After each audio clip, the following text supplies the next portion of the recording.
Right, hello again, chaps.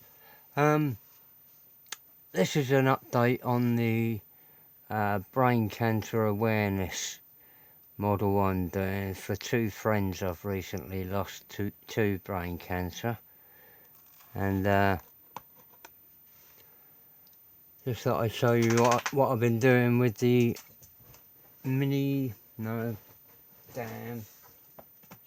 Masterbox 1/24 figures of a dwarf and an ogre.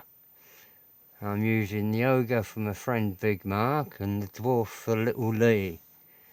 And this is a rocket car they're building together, and a bit of fantasy.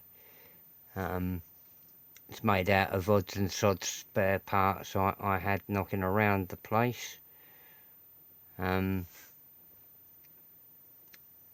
And I really have had a little bit of fun toying around making it with a load of little odds and sods. The front wheels are made out of two mismatched sets of wooden spoked and early spoked wheels. The back pair are off of a Hella Bentley kit. The rear axles from a 40 Ford, I think. Might not be, but something like that. And then bits of aeroplane and rocket and a couple of old, I think they were valve covers in there that I've made into radiators, and adding little scratch bit parts. He'll have a sort of steering wheel that he operated it with, or a couple of levers, I'm not really sure. There's the other sort of oil cooler radiator. So I'm in the process of messing around with these two. If I can whip him off for a moment. I've painted a lot of Mark there,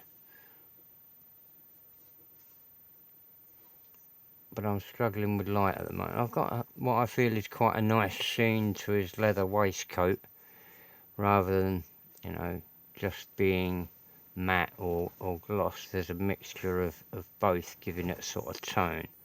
And as you see, I've still got to pick out the lettering and details and that. I've never painted a man's bottom behind bottom before, but I sort of picked out the veins and sinews that I added. I did ask a friend to drop his trousers size I could look, but he wouldn't do it, so I used my imagination. So I've done all his veins, sinews, picked out all his hair and that using a hot tool, and then various shades of sort of from a gingerish brown to a blonde, and picked out different details, his belt and all the cords and all that.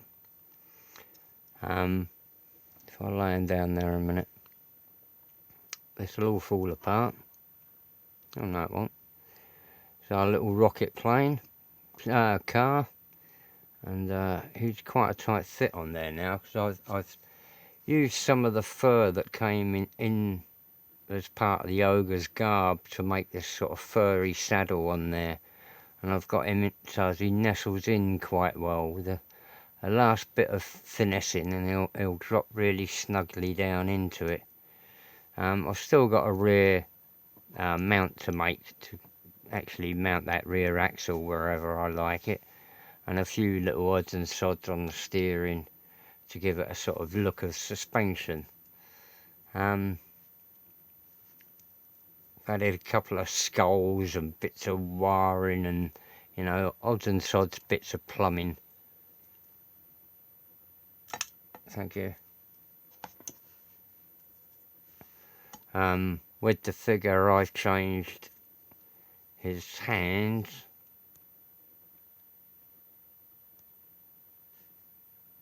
to open hands instead of fists, and made a baseball hat instead of the helmet. That was quite interesting, because I made it out of 6 or so parts and folded them into the centre. So I'm just on the basic stages of painting and shading on him at the moment.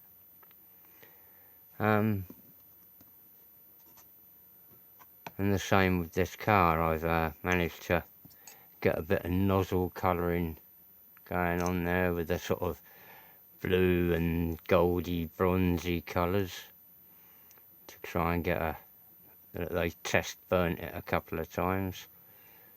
Like I said, it was all odds and sods parts. This is a booster rocket from one of the missile kits that Revell used to make, and then just a couple of bits and bobs added to it to give it a sort of, I don't know, I was kind of thinking of Dr. Cranky, that sort of air car thing he was making a few years ago. So I thought I'd make a rocket car with nearly wings. That's about it. I'm trying to get a sort of ribbon thing for, that's going to hit his nose. God, I missed his nose by a millimetre. What was I saying? Get some ribbons. The brain cancer ribbon is a grey ribbon, so I've sent off for a couple of those, and when I do a final display, that will have them with it. But that's it for now. Best wishes from jolly old England. Bye.